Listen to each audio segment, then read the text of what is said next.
Josette, even though you are technically retired, we see you traveling the globe, shifting perspectives and building skills with leaders to enable collaborative leadership.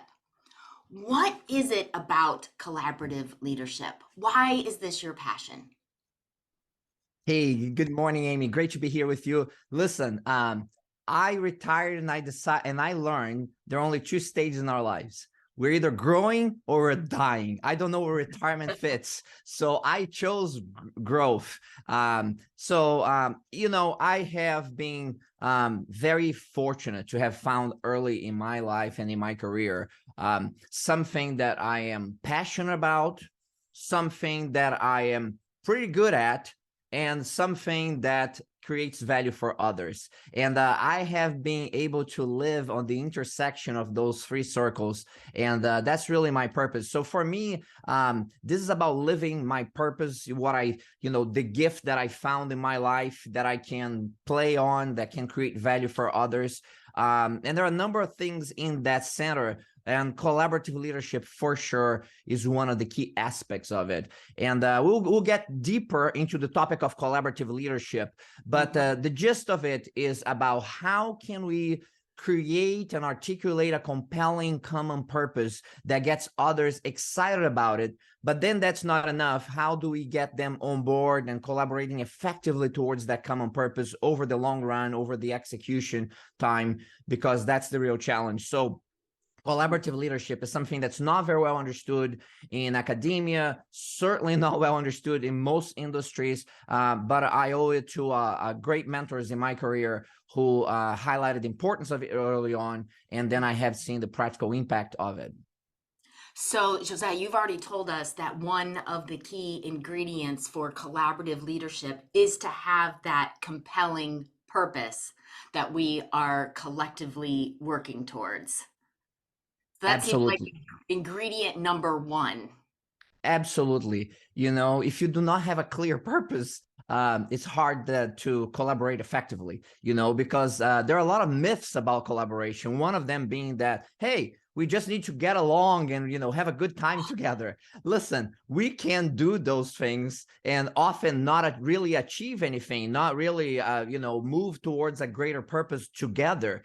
So if you do not have a clear purpose, you may be aimless in your collaboration efforts. So I think I know that great collaborative leadership requires that clear purpose, and then requires that you have an understanding of that clear purpose, but you also are able to communicate and articulate that clear purpose in a way that gets others excited about it, and the others see value in pursuing that purpose with you.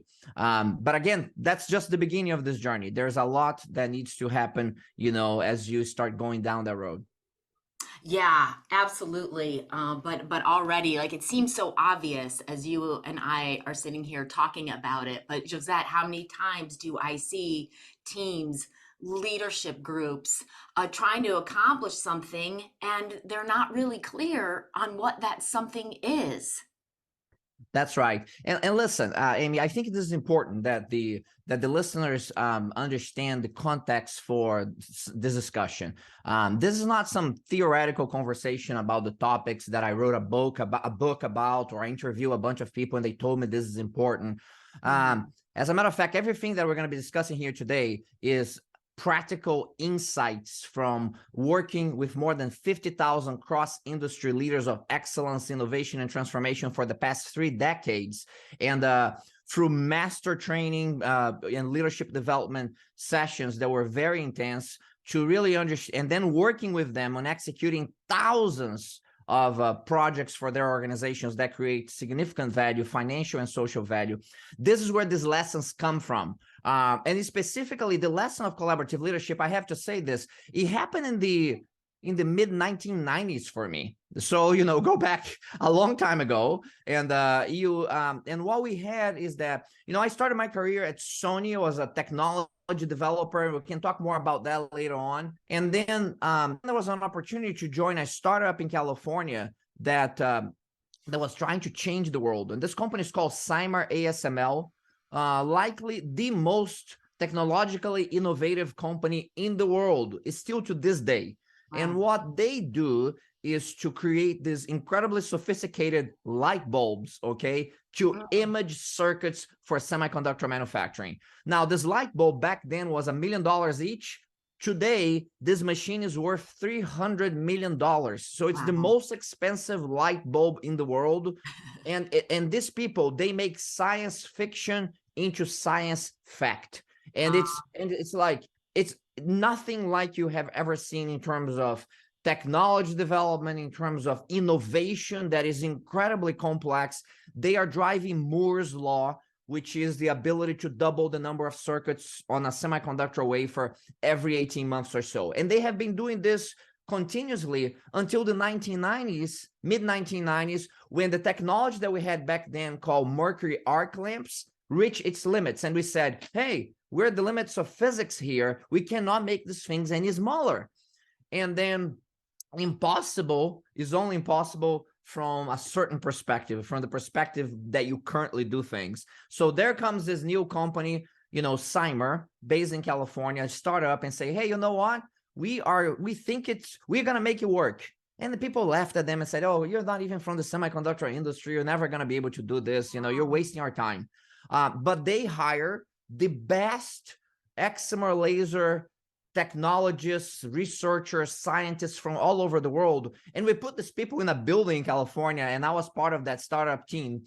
And then for a couple of years, we couldn't get anywhere because we had the smartest people in the world on those technologies in the same room. But you know what happens when you have the smartest people in the same room? They spend all their time trying to prove to everybody else that they're the smartest person in the room. And we could not make progress. okay. And our CEO, Bob Akins, at that time, he said that, listen, if we're not able to collaborate to bring this to market, we're not going to be successful. The enemies are not out there, are not in here in this room. Our challenge is out there. So how can we go, become the number one startup in the semiconductor industry for semiconductor lithography, which is the imaging of chips. And that was, I owe to Bob Akins, Rick Sandstrom, the CEOs and the chief technical officer of that company, to have that insight, if you will. And then we went to academia and we asked, hey, tell us more about collaboration. We went to the best thinking groups in the world and we asked them, tell us about collaboration. And they all told us this very academic driven view of collaboration, which was wonderful. But we did not know how to implement, how to translate those principles into actions, into collaborative actions. So we had to go back to basics. We had to define what collaborative leadership meant. Then we had to understand what it meant for our contacts and create methods and techniques to implement it. And this was done in the mid 1990s. So I'll give you a little bit of a teaser here to start. Yeah. The definition of collaborative leadership is really the ability to articulate and pursue a compelling common purpose that creates value for others. This is very important, not for you, that creates value for others, while surrounding yourself with people of diverse perspectives who can disagree with you without fear of retaliation. That's a full one, okay? I'll say it again. The ability to articulate and pursue a compelling common purpose that creates value for others while surrounding yourself with people of diverse perspectives who are willing to voice those different perspectives, who can disagree with you without fear of retaliation. So that was the beginning of this journey about effective collaboration towards a common purpose. And this concept of surround yourself with people with diverse perspectives who are willing to disagree with you without fear of retaliation. Listen, to a topic that I know you're very fond of, Amy, this is about courage. It's not, most leaders won't do this because you're vulnerable, you're opening yourself up to tough challenges from your team. And then we had to to develop ourselves, develop our leaders and ourselves on these concepts of collaborative leadership. And then I can go a little bit deeper later on and contrast what collaborative leadership looks like compared to the most prevalent style of leadership that we have today, which is not collaborative leadership. Yeah. It's transactional leadership. We have transactional leadership throughout, and transactional leadership is kind of the opposite of collaborative leadership. Yes. And so we can talk a little bit further on that. Josette, your passion comes through so clearly. And I know listeners are ready to hear more. I want to tell everybody more about you. My guest today is José Pires. He serves as an excellence and innovation executive leader and advisor for companies ranging from startups to Fortune 50 companies, where he oversees the global identification, prioritization, and execution of high-value business improvements and innovations for the companies, business partners, and customers in multiple markets. Josette has held excellence and innovation leadership positions in leading global companies in the electronics, Sony, we already heard about that, semiconductor, food, energy, water, telecommunications infrastructure, and oil and gas industries. Josette is an advisory board leader and keynote speaker for organizations and global conferences on innovation, operation excellence, leadership development, strategy, execution, culture, business and digital transformation, customer engagement, exponential technologies, and growth acceleration.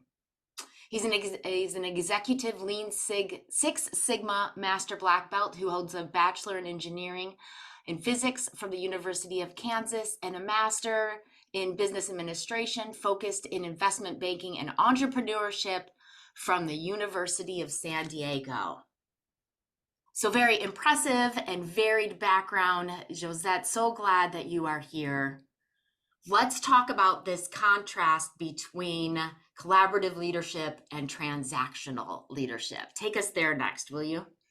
All right. Well, there's a lot to digest here. So first of all, I said collaborative leadership and transactional leadership is kind of like the opposites. That's not technically true. The reality is that transactional collaborative leadership transcends transactional leadership. It's a little bit like thinking of management and leadership, the concepts, Okay. it's hard to have a great leader who doesn't have basic managerial skills. Okay. So leadership tends to be transcend managerial capabilities. And collaborative leadership transcends transactional leadership capabilities, because the reality is that to be the greatest collaborative leader, you must have transactional leadership capabilities as well. But it goes beyond that, and I'll do. There are lots of things to compare and contrast, but I'll mention a few of them to get us started here. Right. But keep that in mind, okay? That this is very important. You go to your leader and start talking about collaborative leadership concepts. Approach with caution, okay? Because you're basically telling them, hey, Rick, there's a new level that you need to get to, and Rick may not be ready for that. So be aware of it. So let's contrast that. So, and I'm going to play, to contrast, you have to kind of push extremes, right? So certainly I'm going to exaggerate some of the points so that you understand the differences. Know that this is more of a spectrum, that transactional leadership, if as you evolve as a transactional leader, you may stop there, or if you continue to evolve, you may come into collaborative leadership. All right. Look at this as a spectrum. So I'm going to contrast the right side of collaborative leadership with the left side of transactional leadership, which will probably be a bit unfair because not all transactional leaders are all that to the left side on their scale. All right. Very well. Transactional leaders, what they do? They build empires for power, money, prestige, and titles. That's, they're proud of that. They get things done and they build these big things. What collaborative leaders do? They build cultures. They build cultures of collaboration, cultures of excellence, cultures of innovation and value creation. All right, transactional leaders. How do they move people? They don't like to admit this, but they coerce. They coerce with fear, with power, with money, with promotions, and that's how they move people. While collaborative leaders, they will empower people. They will empower them with trust. They will empower them with autonomy, with mastery, and with a clear purpose. So again, coercion with fear, power, money, promotions, empowerment with trust, autonomy, mastery, and purpose. I'll do one more and then I'll pause. Transactional leaders are very big into creating followers. They are the big leader and they like to be recognized and appreciated as such. And, follow me, I'll show you the way. While collaborative leaders, they are not interested in followers at all. They are interested in developing other leaders because they see that as a mechanism to multiply their leadership faster. So, you can grow one at a time, or you can multiply by developing people who have collaborative leadership skills. So they will focus on that aspect of development. Now they all have they're not all super altruistic people on both sides. One sounds better than the other, but they have reasons why they're doing this. And the reasons that they want to achieve this purpose, especially the collaborative leader, remember, they want to achieve that common, compelling purpose that creates value for others. So that's why they are, once they have that in the starting gate, these other sets of behaviors are easier to follow. Yeah. Love this. I'm mapping this back to your definition of a compelling purpose, Josette, and it makes great sense, right? Your collaborative leader needs to be focused on the culture, the empowerment, the ways that we are doing things, because that is how you connect with folks and make sure that the compelling purpose motivates and is well positioned to each audience so that they're bought in. It's how the ways that you're operating, how are you getting those diverse perspectives in there, right? How are you setting up the culture so it feels safe for people to share their ideas and go out on the skinny branches and name new ideas without being afraid of retaliation or being told that hey, that's never going to work, or getting shot down right away.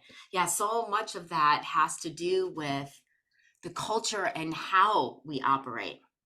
Amy, well captured, because without that component, these behaviors wouldn't even make sense. And there lies a challenge. People talk about, purpose, and becomes kind of this esoteric thing, like this abstract thing. Purpose is actually very concrete. But again, transactional leaders, some of them are like engineers and accountants and people who are very rational and very numbers driven, and they lose track of their purpose. They're human beings. They get into this mechanical piece, and they lose track of why the organization exists and the purpose that it fulfills, beyond some mission statement that was written 20 years ago that nobody really believes in. It has to be viscerally connected with the people in the organization. It has to be authentic. Other traits of collaborative leaders that in creating the common compelling purpose, that's very important.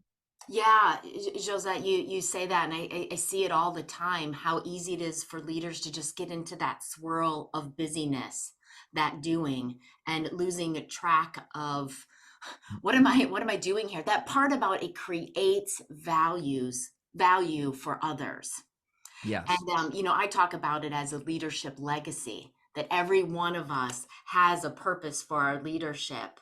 We're continually creating and leaving behind our leadership legacy. And tying this to the idea of a collaborative leader, that collaborative leaders are in inspiring that leadership legacy in everyone.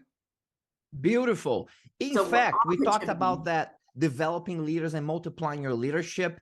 The way you do that is to identify in your organization who are those emerging and even some senior leaders who have hope that they can change, but a lot of Yeah. emerging leaders and some senior leaders that can amplify the values related to your purpose. Because Mhm. when you do that, what you're doing, you are accelerating the building of a culture that's aligned with that purpose. And so identifying those individuals in the organizations who will amplify the core values of the organization, align with that purpose that you want to have. So again, this sounds a little bit like, oh, it sounds like in some organizational psychology type of thing. Part of it, but this is very concrete. Trust me, these are very specific mechanisms to identify, prioritize, and execute what you should work on that creates value associated with that purpose. And as you're doing that, you're developing collaborative leaders. And in fact, this is how we develop collaborative leaders. It's a full contact sport. It's not something that, oh, we talk to people about, follow the purpose of the organization and your purpose. We have to translate these principles into actions that create value for the organization. So we need the mechanisms to translate this principle. So we have a very clear discipline approach to identify, prioritize, and execute what's going to create the most value in the shortest time and simplest means, align with that purpose. Align with that purpose. And we teach those potential collaborative leaders, if you will. We identify them, we teach them collaborative leadership skills, we teach them innovation execution skills, which is a topic for a future conversation. Uh-huh. And we teach them that, and then we tell them, now you have to identify, prioritize, and execute on what creates the most value in the shortest time and simplest means related to the purpose that we have here. And there is a disciplined approach to vetting those ideas and those potential projects, if you will, that you're going to be working on. And you're serving two purposes. One, you're doing projects that create value for the organization associated with the purpose of the organization. It has to do with strategy execution or value creation. The second one, you are training these potential collaborative leaders. And I say potential collaborative leaders because they're not collaborative leaders yet. The only way that collaborative leaders are revealed are through the test of innovation execution, not by putting them on a training room for 5 days and teaching them all the wonders about collaborative leadership and how they can do this thing. I mean, that's interesting, and you should do that as preparation. But ultimately, it's the test of innovation execution and the results that they get that's going to reveal the true collaborative leaders among us, the ones who are effective collaborative leaders. And again, what do they have to do to be effective? Develop a common, compelling purpose that creates value for others while surrounding themselves with people with different perspectives who are willing to voice those different perspectives without fear of retaliation. That's about creating an environment where great people and great ideas can connect. And bingo, that is how the most innovative organizations in the world separate themselves from the rest. It's not one or two things. They do thousands of things that create massive value for the organization aligned with their purpose. In an organization like, in Denver, which is a good old oil and gas company, you think like these guys are like old school, how can they be doing innovation? One of the most innovative organizations in the world. They identify, prioritize, and implemented more than 2,000 innovations annually. These are implemented with, by the way, with financial benefits validated and audited, over $1 billion in EBITDA, which is earnings, not revenue or earnings. Over $1 billion in earnings from this company that you think that has no competitive advantage on anything. Refining of oil and gas products has been done the same way for the last 6 decades. So you think, how can they innovate? Well, they do. They have a meritocracy of ideas with clear execution mechanisms. They train emerging leaders on collaborative leadership, innovation, execution. But then they don't say, oh, yes, wonderful, you got training, you're now collaborative leaders. No, you're not. Your collaborative leaders, once you identify, prioritize, and execute what creates the most value in the shortest time and simplest means. You don't have to be perfect. You have to learn collaborative leadership skills. You have to surround yourself with the right people with different perspectives and then lead them into this value creation and strategy execution journey. So it's super exciting, but it's not easy, okay? It's not easy. Yeah. Because there are people who go into this journey and they realize, you know what? I love learning this stuff, but I'm not good doing it. Mm, And that's a realization that people have, and then say, hey, fair, that's yeah. fair. You can only, and then you can find out how I can get better at this. But Yeah. by all means, this is not, you know, a freebie that, oh, you get trained on collaborative leadership and you're going to do great on everything else. You may find out that there are shortcomings. Yeah, yeah. Well, I ultimately think at the end of the day, it's about playing to our strengths.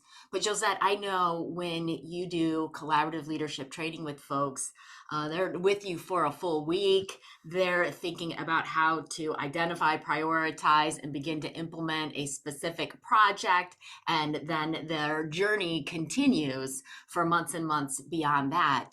And I want our listeners who are team leaders out there to be able to take some practical nuggets from this conversation. And I certainly feel like you have given us many already, right? Make sure that your team is on the same page about your purpose. What are you trying to accomplish? Define how that creates value for your internal customers, for your external customers.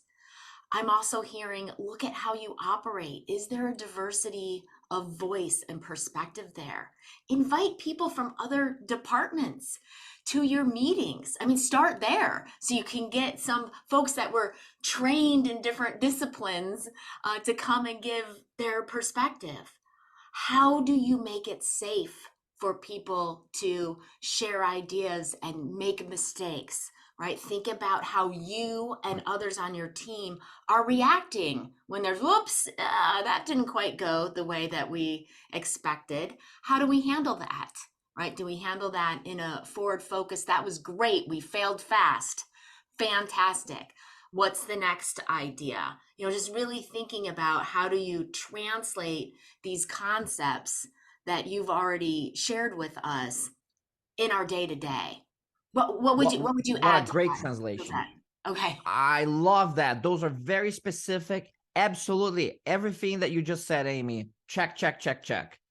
These are very specific items that anyone who's listening here can go and implement. Listen, I'm going to push the audience a little bit further here and Great. stretch their capabilities and thinking about this collaborative leadership concepts. But let me retrench for a moment and say there are two things that your emerging and senior leaders struggle with. Okay. Okay. Two things that they struggle with that I want you to be aware of as you engage them onto this collaborative leadership journey for strategy execution, for value creation, for innovation. The two things that they struggle with, Yeah. and they need more of, Yeah. are courage Okay. and discipline. Okay. Now, courage, because what's in it for Mhm. them? Why should they do this? Most of them are, remember, most of the successful ones are transactional leaders, and everybody else is looking at the transactional leaders and how they got there, and they're trying to emulate their behaviors to get there as well in the future. So they are valuing not collaborative leadership. They're valuing transactional leadership because it's about me. It's not about this creating greater value for people. And it's unfortunate that people look at it that way, because they're playing the small game. Because if they realize that if they create disproportional value for others, they're going to get rewarded disproportionately. But it's a hard habit to break, okay? To think that I have to play this safe here. Now, remember one thing. We've been socialized for the transactional. Absolutely. Yeah. Remember this. The opposite of courage is conformity. So we are going to conform to certain standards that we have seen, because those are more likely to get me to be where I want to be. So think about your own purpose. Think about what is that drives you, and do you have the courage to be a collaborative leader? Do you have the courage to do some of these other things that I'm going to talk about here, and it will become more clear soon. The next component that's very important is, listen, People confuse courage with bravado. All right. Oh yeah, I'm gonna stand up front. I'm gonna do this and that. As a matter of fact, collaborative leadership is not about standing up front. It's actually standing behind and along with people, and that requires vulnerability. You're gonna get. Listen, you're gonna get you. If you're a great collaborative leader, you get all the flack and none of the credit. Okay. So your birth certificate is proof of guilt. You're wrong about everything. Just take that. That's a good start for a collaborative leader. You're not it to be recognized and to be put on a pedestal. No, you are in it to serve a team which is going to do some amazing things for this organization. And the people may not even know that you exist. All right. So keep that in mind. Take that a little bit. So it requires discipline. Now, what is discipline? People have it wrong. Sometimes people look at me and say, oh, Jose, oh, come on, man. You have all this discipline stuff figured out because you are a certified Lean Six Sigma Master Black Belt. I was like, oh, really, Joe? For most people, that sounds like a dangerous mental condition. That does not help them. So listen, that's not where discipline comes from. Most people can follow a regimented set of rules. By all means, learning some discipline approaches can help you, but that's what discipline is. Discipline is consistency with purpose. Nice. So remember this. Discipline is not following a regimented set of rules. Discipline is consistency with purpose. Great collaborative leaders are highly disciplined. Transactional leaders are not. Why great collaborative leaders are highly disciplined? Because to be consistent with a purpose, you need to understand what that purpose is to start with. So what is your purpose as an individual? How do you align your purpose as an individual with the purpose of the work that you do? Yeah. Think about that. What is that alignment? Once you find out what is your individual purpose and the purpose of the organization, the work that you do, and find that alignment, discipline is being chronically consistent with that purpose. Your decision-making this is not easy to find, but it makes your decision-making so easy and clear. Because your decision is guidance. If you're aligned with your purpose, you say yes. If it's not aligned with your purpose, you say no. But Jose, I'm going to make you the president of this division. I'm going to double your salary. Thank you, Rick. But it's not aligned with my purpose. I'm going to say no. What? You're going to bypass a $200,000 salary, base salary? Yeah. That is. But you're going to be making $200,000 less. A transactional leader would never do that, by the way. Never do that. I'll say, yes, I'll go do that. I'll show to them that I can do that next thing you want me to be. A good collaborative leader is highly self-aware, very clear on their purpose and how the purpose aligns with the work that they do. This is, you need to stop and think about this. The people are definitely afraid of finding what they're meant to do and committing to the order of pursuing that with excellence. That is discipline. Chronic consistency with your purpose. So remember this, okay? As you think about, okay, your purpose is not some esoteric thing that my purpose is to be on a beach in Cancun, okay? But your purpose is how do you serve the world? The intersection of what you are passionate about, great at, and creates value for others. That intersection is most likely to be where your mission or purpose is. Now, that's not enough.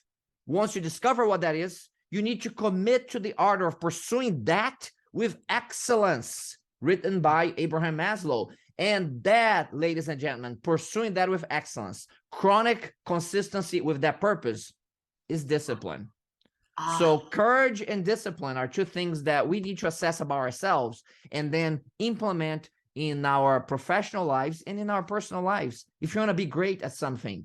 Otherwise, you're just going to be moved around in the river of life and you're going to end up in places that you don't like.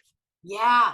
And Josette, I'm thinking, live your purpose, folks, because then you will have the kind of energy that Josette is demonstrating for us right now. I mean, every time I talk to you, I feel your energy. I feel your passion. You're lighting up from within because you're living your purpose. And studies show if we have every member on our team intentionally leveraging their strengths, 27% increase in productivity. Absolutely. Because we're talking about collaborative leadership is the ultimate level for living your purpose and creating this proportional value for everyone. But it's hard to do because we have been conditioned to follow transactional leadership models. All Right. right. So I want to contrast just a few more things here real quick. Transactional leaders, they Yeah. see people as asset or resources. Yeah. They see people as assets or resources. Be very careful about that. The language becomes kind of HR language. Our people are our most important assets. No, they are not, Bill. They are not, because when when we had a crisis, you left all these assets on the field, and our people were the first to go. So it's not consistent with the message that our people are most important assets. Collaborative leaders do not treat people as assets, because the moment you do that, you're treating them like they're poker chips, and they're transacted back and forth. And this is how most organizations look at people. That's the reality. Collaborative leaders, they see people as humans with intrinsic value. Nice. Period. Mm-hmm. They're not all equal, by the way. What separates them is the ability to amplify the values of the organization related to the purpose of the organization. The more important you are depends on how you amplify the values of the organization to fulfill its purpose, okay? So that's why you create a system to find out who are the people in our organization, a meritocracy of ideas with clear execution mechanisms to find the collaborative leaders among us who will amplify the right values for our organization. That's why we create that system. So the people in that system that create this proportional value for collaborative leadership, those are the ones, okay? But everybody has value, and they're humans. And we give opportunity to everyone, and we let the meritocracy of ideas with clear execution mechanisms separates the top performers one from the rest, okay? All right, transactional leaders, they struggle with uncertainty and ambiguity. Oh, yeah. While collaborative leaders, and these are skill sets, and they're very practical things you need to develop, okay? Collaborative leaders understand and master what I call the and worlds. The and worlds is the world of greatness is not an or world. The world of greatness is an and world with forces that pull in very different directions. And transactional leaders will spend hours and days and months debating option A and B, where option A is 52%, option B is 48%, and they will want more data to make a decision. Collaborative leaders understand that the best solutions are neither option A nor option B. It's the intelligent blending of A and B. So they see these forces that pull in different directions, and they're not overwhelmed by that. They realize that greatness lies with the intelligent blending of the two. So I call collaborative leaders masters of seemingly contradictions.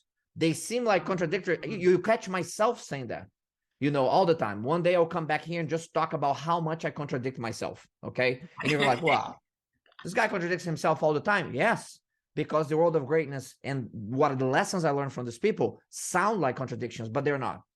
Next one. Transactional leaders often say maybe or yes, but. They do that because they're crows. Crows need control. They need to be right. They need to be objective, and they need to win. Abbreviation CROW. Acronym in that case, because it has phonetic meaning. So they do that. Maybe or yes, but. Collaborative leaders often will say yes and. This comes from improv. This comes from the ability to build on ideas. It doesn't mean that you agree. For those of you who are control freaks and are afraid of saying yes and the person's going to run with it saying that they think that I agree, you're not agreeing with an idea when you say yes and.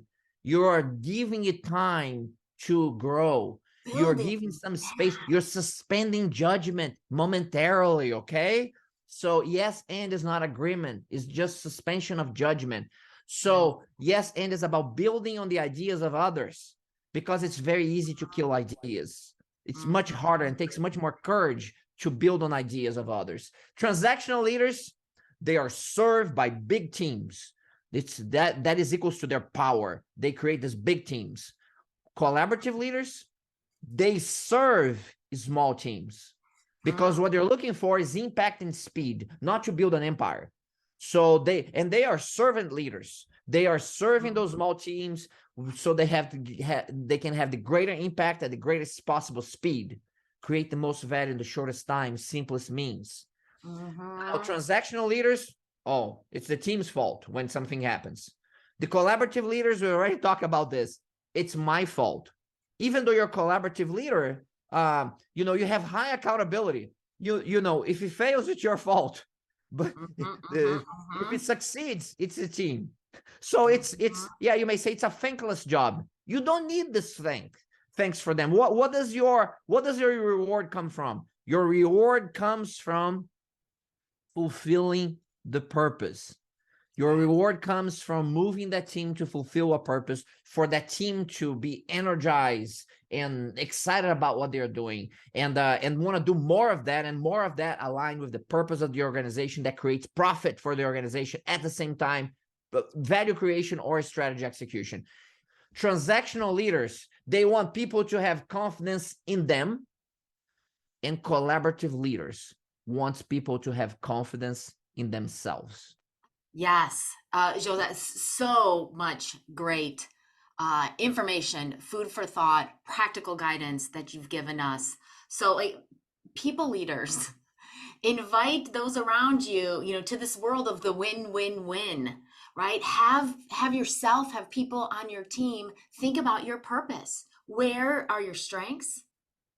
Where you and your interests and value creation come together. Start Yes. talking about what that is for each individual and for the team collectively, and then begin to implement some of these techniques that José is talking about. I mean, I just think how transformational simply yes and could be for a Mm-hmm. team. I mean, talk about creating that safe space where there is not fear of retaliation, right? Start to add in that meaningful appreciation and feedback, letting them know about the impact that they're having.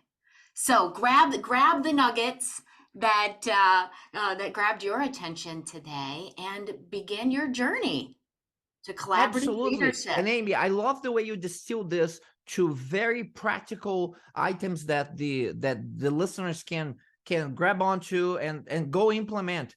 Start small and scale. You know, I'm not saying that you need to be the executive vice president of anything here. Remember, that's the world of transactional leadership. The title is not what matters. You can influence Yeah. others in your organization. You can start implementing some of this um, aspects of collaborative leadership that we talked about today in your day-to-day experiences at work, even at home. Okay, Yeah. you can start playing this collaborative leadership style more often, and I believe that if you test some of these techniques and some of these concepts, you're going to realize that your relationships are going to become more productive, more interesting, more fulfilling over time. So don't trust me. I always tell people, trust but verify. So go ahead and use it. Use it. Start using some of these concepts. None of this stuff is just theoretical. We never tried. We tried every one of them, and that's why we use them. So use them for yourself. See how it works for you. You have to test and play with them and to see how it works for you. Thank you, Josette, so much for sharing so much of your expertise with us today. Thank you for allowing me to play in the intersection of where my purpose is. And it's a wonderful opportunity to be here with you, with the audience. And good luck. And, stay again chronically consistent with your purpose. Thank you, Josette.